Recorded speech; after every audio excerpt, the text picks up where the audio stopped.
Então, meus irmãos, a gente sempre tem falado aqui na igreja que as crianças, elas têm essa fase, nós valorizamos a criança ficar no culto, elas precisam aprender a ficar no culto, depois elas aprendem, elas vão acostumando, tá? Então o processo inicial é muito difícil, mas depois elas acostumam. E sempre quando alguém precisar sair lá fora, meus irmãos, lá, a gente nunca fala isso aqui na igreja, porque a gente sabe que não acontece, e isso com tanta frequência, né? Mas lá fora não é para ficar o culto, acontece aqui dentro, tá? Se alguém precisar sair com uma criança, ele precisa sair, é uma urgência, mas faça isso conscientemente. Vamos ao texto, meus irmãos. Eu vou ler o meu texto na arca que eu estou aqui, estou achando ela mais adequado para a minha leitura. Eu transcrevi na ara, mas vamos lá. Na verdade, vos digo que aquele que não entra pela porta, preste bem atenção no texto, porque eu vou ler ele todo, até o 21, tá? Não vou ler por parte, por perícopes, como eu separei a pregação, mas eu vou ler o texto todo. Então preste bastante atenção, porque às vezes eu não volto na leitura, até por causa do tempo. Mas vamos lá. Na verdade vos digo que aquele que não entra pela porta no curral das ovelhas, mas sobe por outra parte, é ladrão e salteador. Aquele, porém, que entra pela porta é o pastor das ovelhas. A este o porteiro abre, e as ovelhas ouvem a sua voz, e chama pelo nome as suas ovelhas e as traz para fora. E quando tira para fora as suas ovelhas, vai adiante delas, e as ovelhas o seguem, porque conhecem a sua voz, mas de modo nenhum seguirão o estranho, antes fugirão dele, porque não conhecem a voz dos estranhos. Jesus disse-lhes esta parábola, mas eles não entenderam o que era aquele que lhes dizia. Tornou, pois, Jesus a dizer-lhes: em verdade vos digo que eu sou a porta das ovelhas. Todos quantos vieram antes de mim são ladrões e salteadores, mas as ovelhas não os ouviram. Eu sou a porta. Se alguém entrar por mim, salvar-se-á, e entrará, e sairá, e achará pastagens. O ladrão não vem senão a roubar, a matar e a destruir. Eu vim para que tenham vida, e a tenham com abundância. Olha o verso 11, como é que ele começa. Eu sou o bom pastor. O bom pastor dá a sua vida pelas ovelhas. Mas o mercenário, que não é pastor, de quem não são as ovelhas, vê vir o lobo e deixa as ovelhas e foge, e o lobo as arrebata e dispersa. Ora, o mercenário foge porque é mercenário e não tem cuidado das ovelhas. Eu sou o bom pastor e conheço as minhas ovelhas, das minhas ovelhas sou conhecido. Assim como o Pai me conhece, a mim também eu conheço o Pai e dou a minha vida pelas minhas ovelhas. Ainda tenho outras ovelhas que não são deste aprisco. Também me convém agregar estas, e elas ouvirão a minha voz, e haverá um rebanho e um pastor. Por isso o Pai me ama, porque dou a minha vida para tornar a tomá-la. Ninguém me tira de mim, mas eu de mim mesmo a dou. Tenho poder para a dar e poder para tornar a tomá-la. Esse mandamento recebi de meu Pai. Tornou, pois, a haver divisão entre os judeus por causa dessas palavras. Muitos deles diziam: tem demônio e está fora de si. Por que o ouvis? Dizia um outro: essas palavras não são de endemoniado. Pode, porventura, um demônio abrir aos cegos, ou abrir olhos aos cegos? É maravilhoso esse texto, e eu quero pregá-lo numa condição de um único texto, para que a gente não precise ficar dividindo, depois ficar lembrando, né? Uma única leitura nos fará pensar e guardar melhor a mensagem do texto. Algumas divergências quando você vai ler alguém pregando esse texto, ou vai ouvir, né, alguém pregando, ou vai ler alguma coisa sobre esse texto, é sempre a conexão. Sempre que a gente está pregando a Bíblia, nós temos que ver a conexão com os textos seguintes e anteriores e com toda a Bíblia, é óbvio, porque a Bíblia ela se completa. Essa que é a nossa preocupação. Então, sempre que eu estou lendo, eu já estou vendo se tem conexão com o que está vindo antes. Nesse texto de João 10, alguns dizem que tem conexão. Alguns dizem que não tem conexão, porque, principalmente, eles encontram algumas disparidades, como uma mudança de assunto repentina. E quem crê que tem conexão, por exemplo, pega o verso 21 e vai falar, o verso 20 fala assim, olha, como alguém endemoninhado pode abrir olhos de cegos? Ora, cego tem a ver com o que aconteceu imediatamente atrás no capítulo 9. Aquele homem cego, ele foi curado de nascença. Enfim, eu prefiro ficar com essa conexão, me parece mais fácil. Os que não concordam muito com a conexão é porque a partir do verso 22, a gente vai pregar numa outra oportunidade, ele está falando assim, no verso 22, eu não estou lendo aqui não, mas ele vai falar assim, era inverno e era festa, eu tenho que lembrar porque não é uma festa muito comum, dedicação. A festa da dedicação é uma festa que não está prevista por Moisés, por exemplo. Deus não previu essa festa nas Escrituras.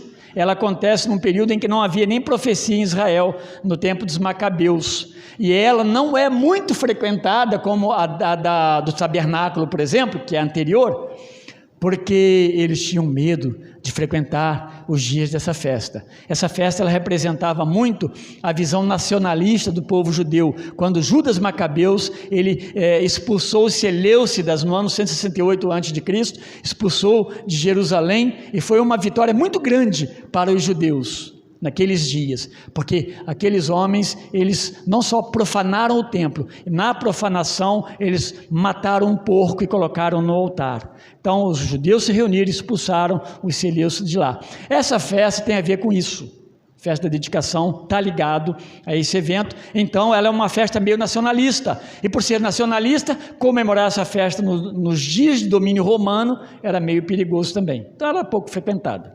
Mas por causa disso, eles separam todo o texto e distanciam ele, porque a festa dos tabernáculos ela se dá mais ou menos em setembro para outubro, e a festa da dedicação ela vai acontecer em dezembro. Qual que é o meu entendimento a partir disso aí? Me parece que o evangelista João vai escrever o capítulo 10 até o verso 21, continuando, como se fosse a continuidade mesmo do capítulo 9. E do 22 ele escreve num outro momento.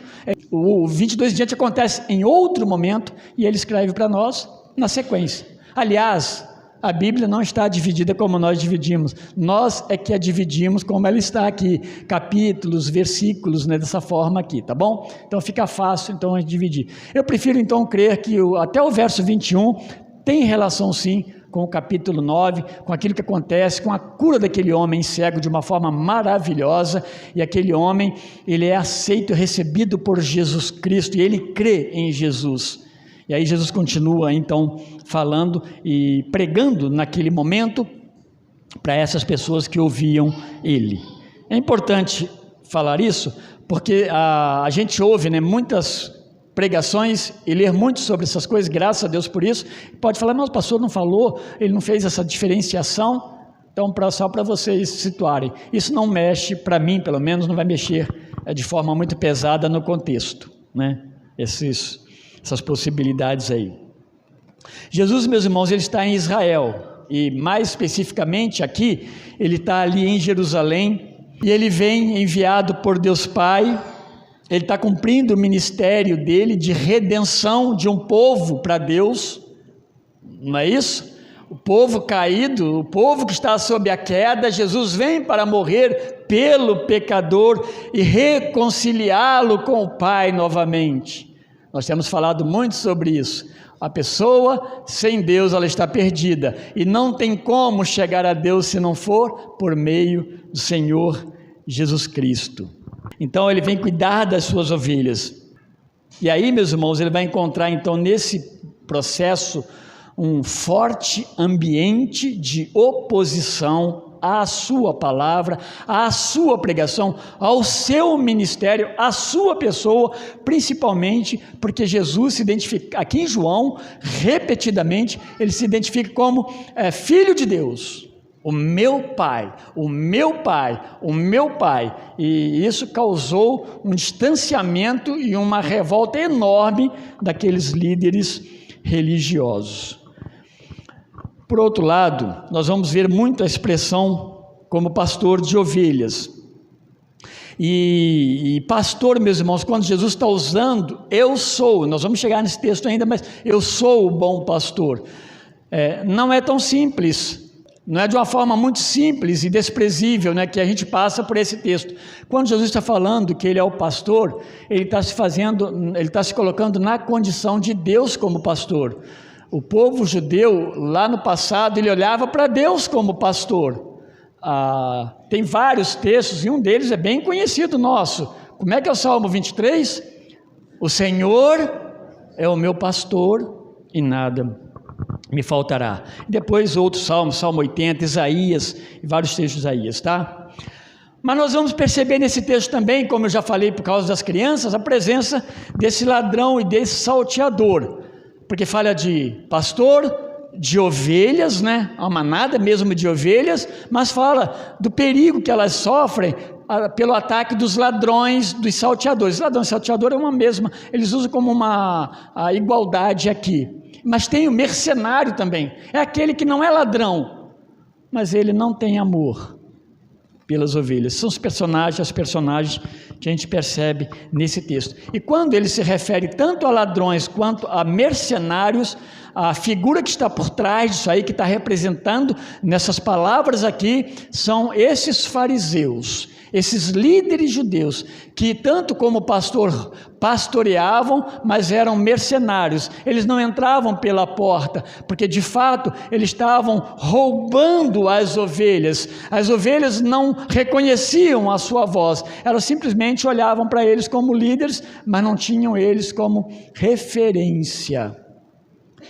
Então Jesus fala assim, ele está dizendo o seguinte: eu sou o Deus que veio do céu, e sou o bom pastor, o verdadeiro pastor.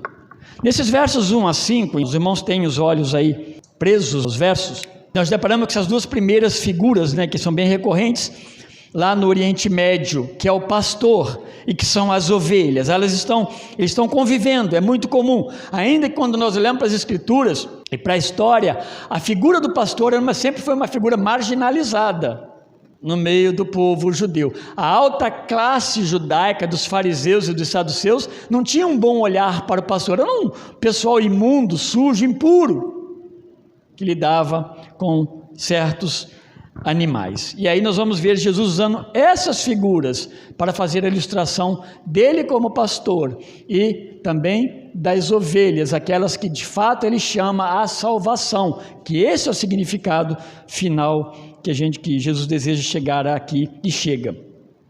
Ele vai começar usando a expressão em verdade, né? No texto que eu li nem está usando nessa forma, você vai encontrar em outras formas, mas o sentido é isso, é uma afirmação. Na realidade, eu asseguro, eu estou assegurando. Então ele está usando essa expressão aí no verso 1, é como se fosse uma ênfase que não tem como contestar. O que vai ser dito é incontestável. O que vai ser dito é uma verdade que ela não pode ser questionada. Ela é pura, ela é uma verdade em si, tá? É isso.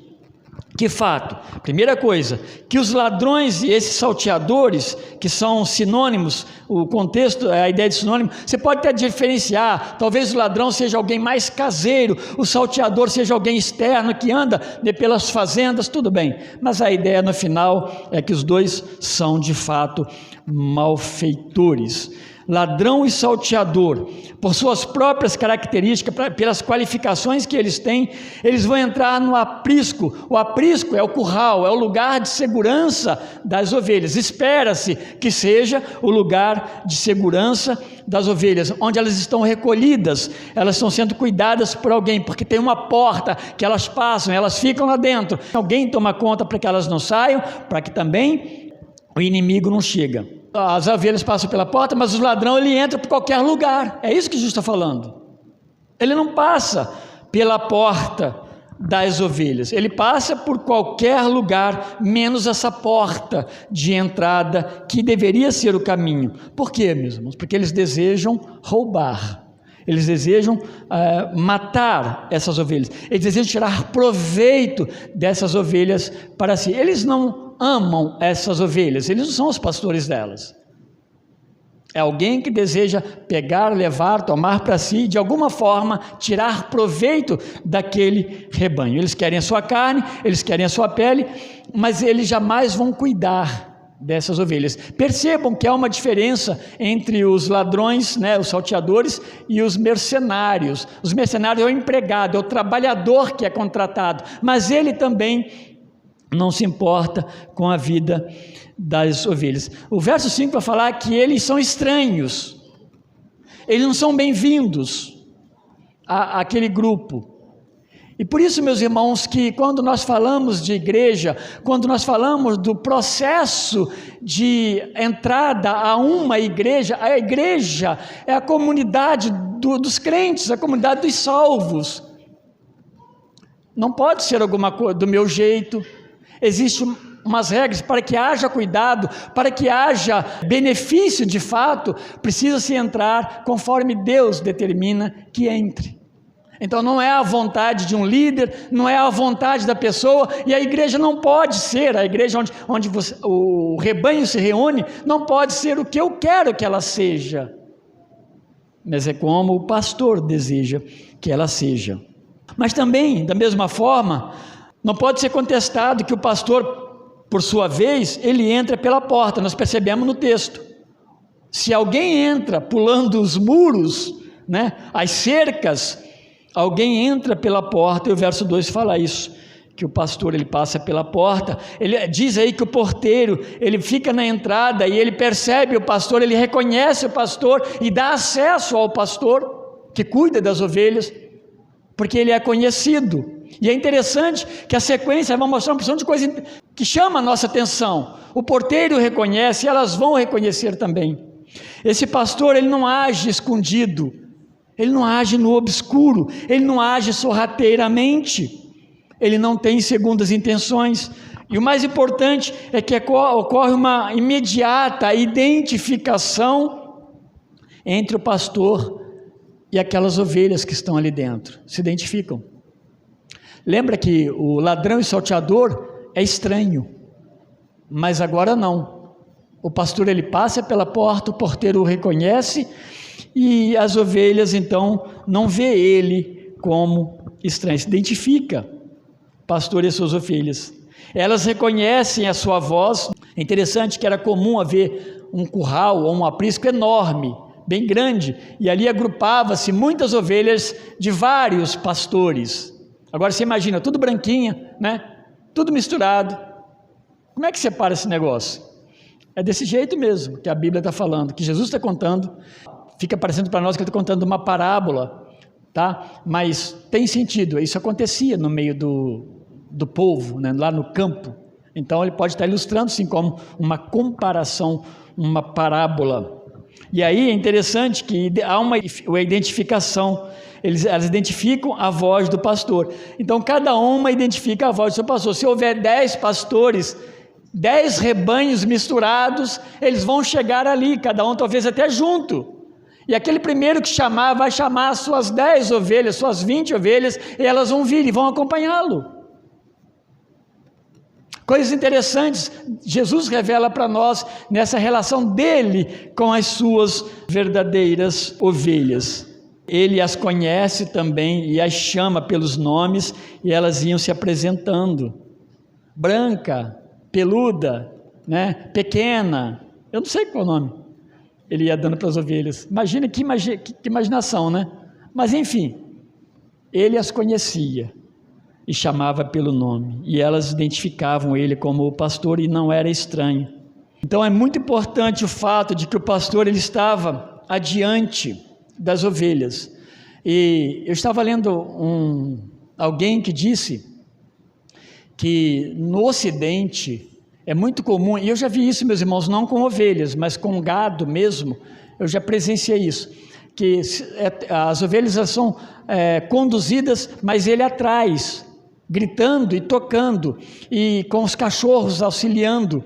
E no Oriente Médio é comum, o pastor vai adiante, porque Jesus está dizendo aqui que é algo muito interessante. Na verdade, há um pastor, há um mestre, e há alguém que ouve e segue o mestre. O melhor lugar para o mestre estar e ser seguido é adiante de seus alunos, é à frente de seus alunos. Então pode estar aqui presente um bom ensino, né, para a relação pastor e ovelhas.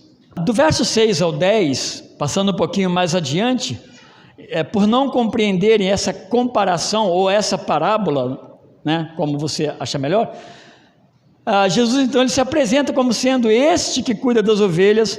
Ele vai usar duas figuras. Atente para essas figuras, não tente fazer por que Jesus se apresenta como porta e como bom pastor. Ele vai usar essas duas figuras de porta e de pastor. Elas não devem ser confundidas, mas elas devem somente ser compreendidas como figura nesse contexto aí. Tá? Porque a ideia de Jesus é representar ele como porta, ele como bom pastor, é representar segurança, é representar acessibilidade, acesso, é representar cuidado. Por isso, ele vai usar essas duas figuras para ele, como a porta e o pastor. E a porta, ela é o acesso principal pelo caminho ou pela entrada, as quais as ovelhas passavam para adentrar ao aprisco e, obviamente, também para passar. Então a porta é esse acesso, e é o único meio pela qual as ovelhas podem entrar em segurança no curral. Qualquer lugar que elas tentassem passar, pular, igual os ladrões faziam, ou os lobos fazem, elas não suportariam. Ovelha, ela é um animal inteligente, ela percebe. Muita gente fala que a ovelha é um animal muito tonto, né? Não percebe nada, pelo contrário. Eu, como ovelha, eu sei que eu consigo ouvir a voz do meu Senhor. Muitas vezes eu posso ser até desobediente à voz do meu Senhor, mas eu ouço a voz do meu pastor. E é fácil eu ouvir e obedecer. Mas ela é muito sensível, ela não aguenta os trancos, né, que o lobo aguenta. O lobo vem, dá um pulo, talvez direto, já cai lá dentro do aprisco. Mas a ovelha não, ela se quebraria, ela se machucaria toda se ela tentasse passar por outro lugar que não fosse a porta. Então a porta é o acesso principal, que elas são treinadas e elas passam por essa porta, é o único meio pela qual as ovelhas podem entrar então com segurança. Elas não entram pulando então os muros, e qualquer que não passa pela porta se torna estranho para o rebanho, e a ovelha não é estranho às ovelhas, por isso ela passa pela porta. Mas os que passam por cima são os ladrões e os salteadores, pulando o muro. Eles não amam as ovelhas. Como nós dissemos, eles procuram destruí-las, eles procuram maltratá-las e eles procuram matar as ovelhas. Todos esses que entram pulando o muro são malignos, e todas essas expressões que ele usa aí, matar, destruir, né, roubar, denota malignidade, maldade, um ato, né, de maldade, de fazer mal a alguém. E isso é o papel do malfeitor, daquele que entra pulando o muro. Normalmente nós sabemos, meus irmãos, que dificilmente um ladrão que vai entrar na nossa casa, ele vai entrar pela porta, né, educadamente, principalmente se a sua porta abre para a rua. Não, ele vai tentar entrar no momento em que ninguém perceba, bem escondido, de uma forma bem sorrateira. E Jesus, como porta, né, diferente dos ladrões, ele concede vida, e ele vai conceder vida em abundância, bem como ele dá vida, a vida por elas, diferentemente dos salteadores. Então, Jesus, quando ele vai se diferenciar, né, a porta, embora é uma figura que nós lidamos no dia a dia, ele é diferente. A porta é o lugar que passa, que dá vida e que dá segurança. E Jesus, de fato, ele é a porta pelo qual nós passamos e nós temos segurança em Jesus Cristo. Jesus está então afirmando nessa figura que aqueles que passam por ele, ou seja, pela porta, serão salvos. Então, a ideia é de uma segurança, é de uma proteção, encontra proteção quando passa pela porta que é Jesus Cristo. Nós lembrarmos aqui de João 14,6, eu sou o caminho, a verdade e a vida. É como que Jesus é o único caminho em que nós podemos voltar para Deus, voltar na nossa comunhão com o nosso Deus. A realidade do pastoreio no campo aponta, para essa realidade espiritual. O que a gente está falando é isso. O que acontece nessa ilustração, ou nisso que ele está falando aqui, é o que ele está querendo apontar para a vida espiritual. Ou seja, só há vida e só há verdadeira salvação através de Jesus Cristo. Por isso a figura da porta nos ajuda muito bem a entender isso. Uma ideia de segurança plena, uma salvação que Jesus dá, ela é plena, ela é completa, e só passando por Jesus como porta. Recebendo cuidados, alimento, água, sombra, recebendo paz, entrando e saindo, boas pastagens. O contrário disso, de fato, é o ladrão e a representação dos líderes religiosos, no verso 10 aí, dos tempos de Jesus Cristo. Então, é diferente de Jesus como porta que dá vida. O salteador, o ladrão, o malfeitor, ele deseja destruir as ovelhas. Agora, meus irmãos, a gente precisa ter muito cuidado, muita atenção. Quando nós estamos falando disso, de bom pastor, nós estamos olhando para Deus como o bom pastor, mas temos que tomar cuidado, porque nós somos ovelhas, e se nós não tivermos um mínimo de percepção, de quem de fato é o nosso pastor, nós erramos, nós seguimos uma porção de enganadores dentro de um contexto de vida cristã. Então precisamos tomar muitos cuidados, porque muitos malfeitores se apresentam como pastores de ovelhas, e as conduzem para o caminho de perdição. Essa segunda figura que Jesus se define aqui é o bom pastor, do verso 11 até o 15, e essa figura do bom pastor ela é bem mais familiar para nós como cristãos, nós a utilizamos muito, e Jesus aqui ele não está se opondo a pastores que fazem, se a gente pensar no nosso contexto de pastoreio, de pregadores, ele não está olhando para aqueles dias lá e falando que ele é o pastor de sucesso, não é isso, Jesus não está falando que ele é o pastor, que ele é o melhor pastor, ou que há melhores pastores, mas ele quer fazer um comparativo, ele sendo o pastor, o único pastor verdadeiro, em contrapartida aos falsos, aos mentirosos e aos enganadores. É interessante que quando alguém deseja roubar a ovelha, nós falamos que entra sempre escondido, e entra muitas vezes até mesmo disfarçado de ovelhas mesmo, ou até disfarçado de bom pastor. Outra classe de enganadores que são os assalariados, que são os trabalhadores, esses versos de 11 até o 15, eles eram contratados para cuidar das ovelhas. Alguém contratava e botava ele lá na porta, e era uma pessoa que ela não roubava ovelhas, ele também não judiava das ovelhas, ele cuidava, ele recebia um salário para cuidar daquelas ovelhas de quem ele recebia pagamento. Esse assalariado, então, eles não são como os ladrões, eles são pagos para proteger contra esses ladrões, na verdade, mas igualmente eles são perigosos e eles são descomprometidos, e talvez essa seja uma classe bem mais perceptível nos nossos dias.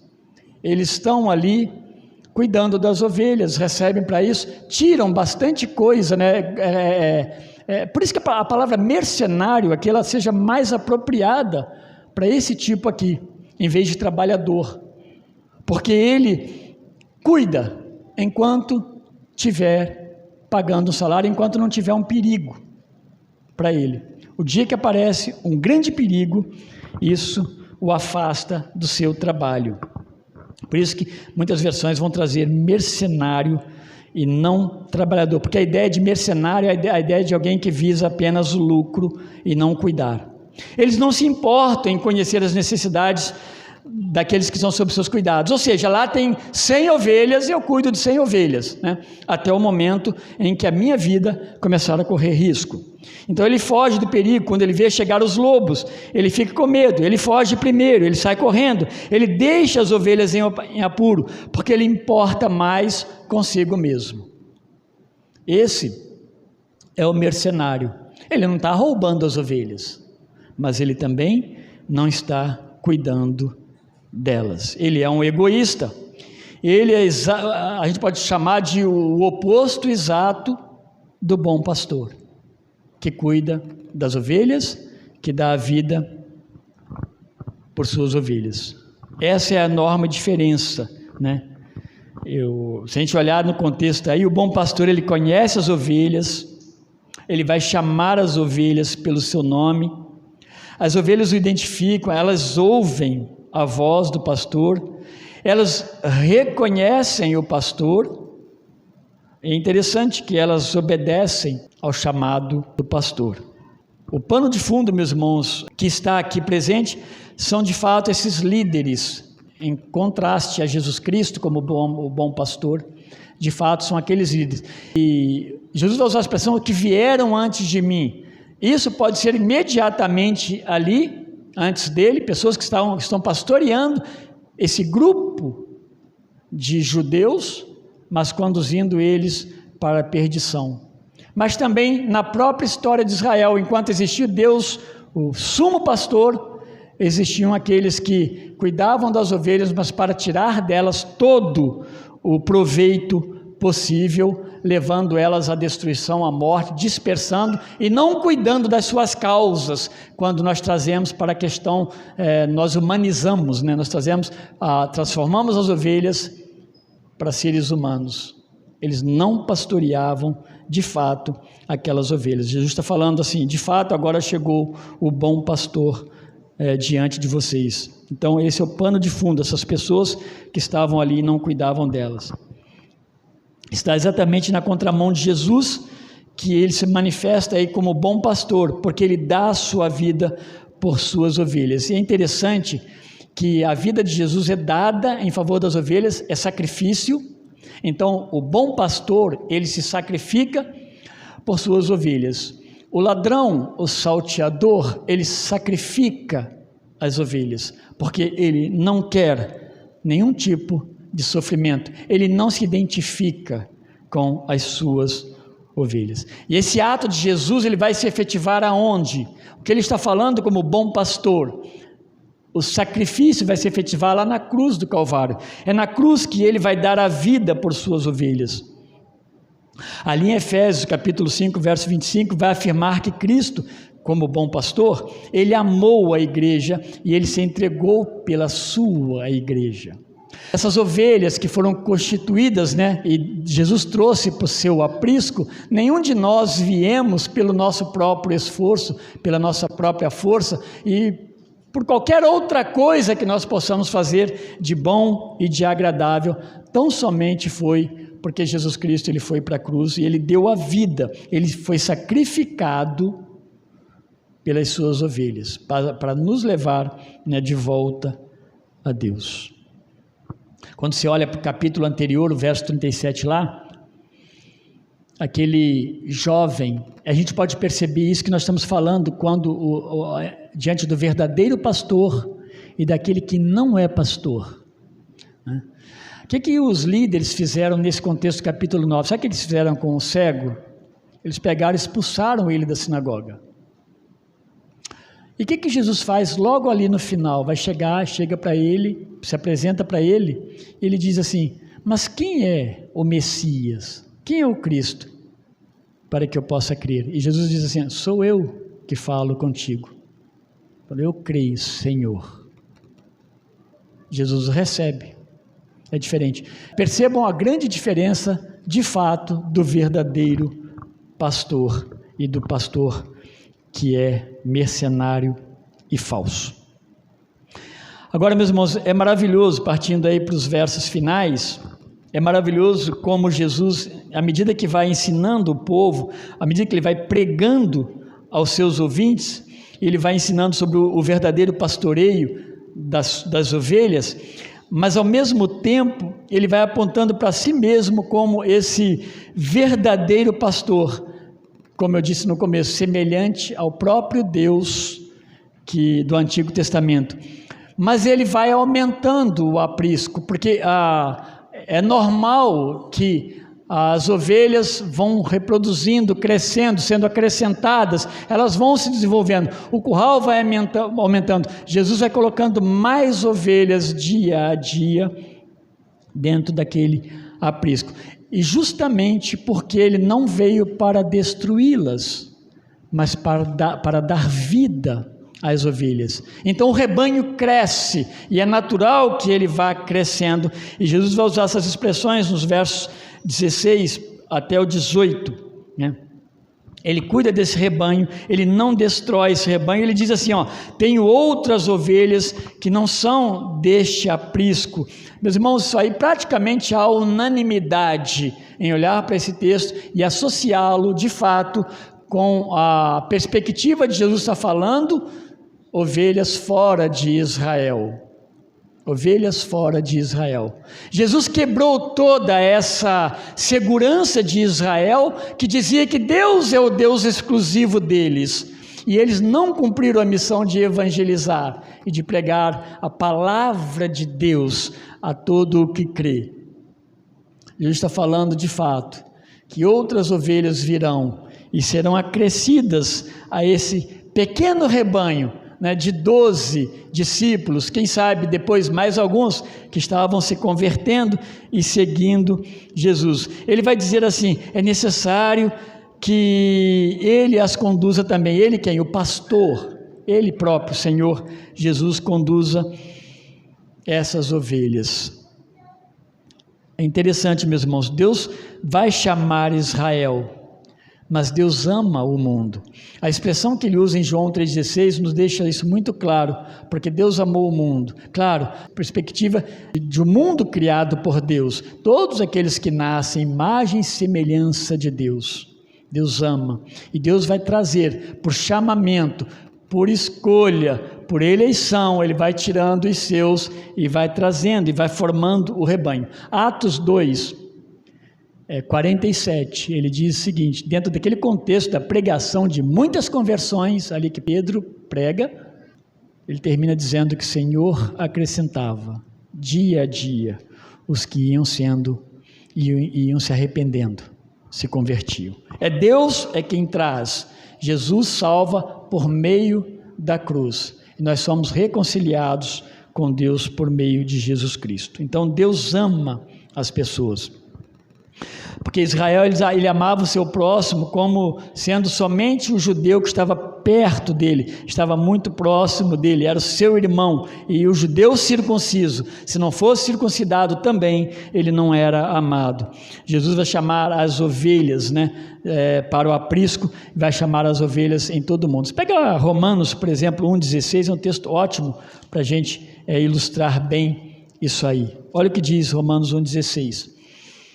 Porque não me envergonho do evangelho de Cristo, pois ele é o poder de Deus para salvar, ou para a salvação de todo aquele que crê, primeiro o judeu e também o grego. Então a mensagem do evangelho, ela vai chegar. Jesus tem muitos outros para ser colocado nesse aprisco e ser cuidado pelo sumo pastor, que é o nosso Senhor Jesus. E aí sim, a ideia de um só rebanho. A ideia de um só rebanho que Efésios vai desenvolver de uma forma muito clara, quando ele fala daquela união dos cristãos judeus com os cristãos gentios arrependidos, formando uma unidade, e eu diria mais, uma unidade universal. Todos aqueles que creem são chamados à salvação, formam o aprisco, o curral, onde Jesus Cristo está cuidando de todas as suas ovelhas, em todos os lugares e em todos os tempos. Ele morreu na cruz e ressuscitou para isso. O verso 18 e 21, é o término, nem trouxe muita informação, porque ele está falando as palavras finais, como eles reagiram diante do que Jesus discursou.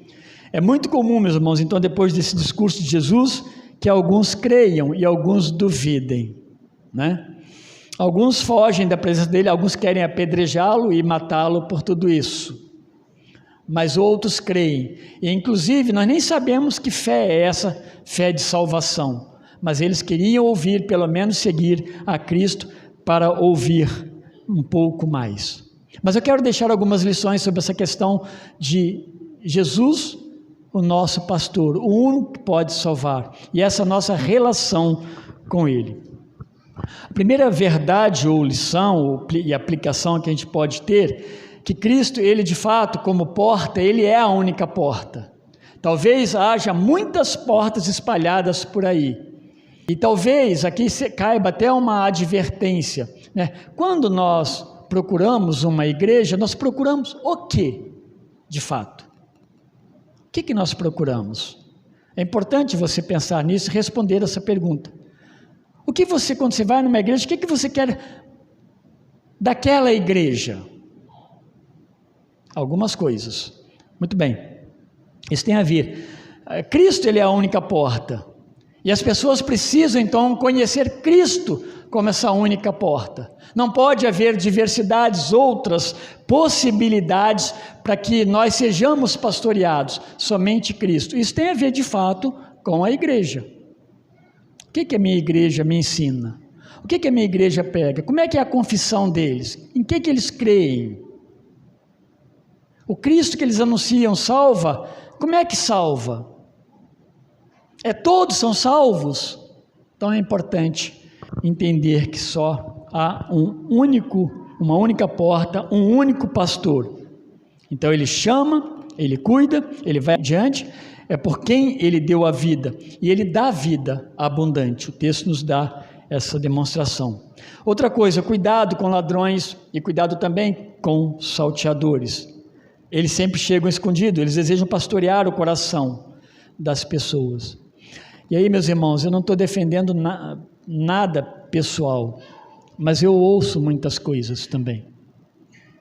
Tem muita gente falando muito bonito, muito legal e cativando o coração de muitos, mas não tem mensagem do Evangelho, não tem mensagem de salvação, mas cativam o coração, falam palavras doces, falam palavras atraentes, mas distorcem a verdade, porque nem eles mesmos se firmam nessa verdade que é Cristo. Outra coisa, cuidado com os mercenários.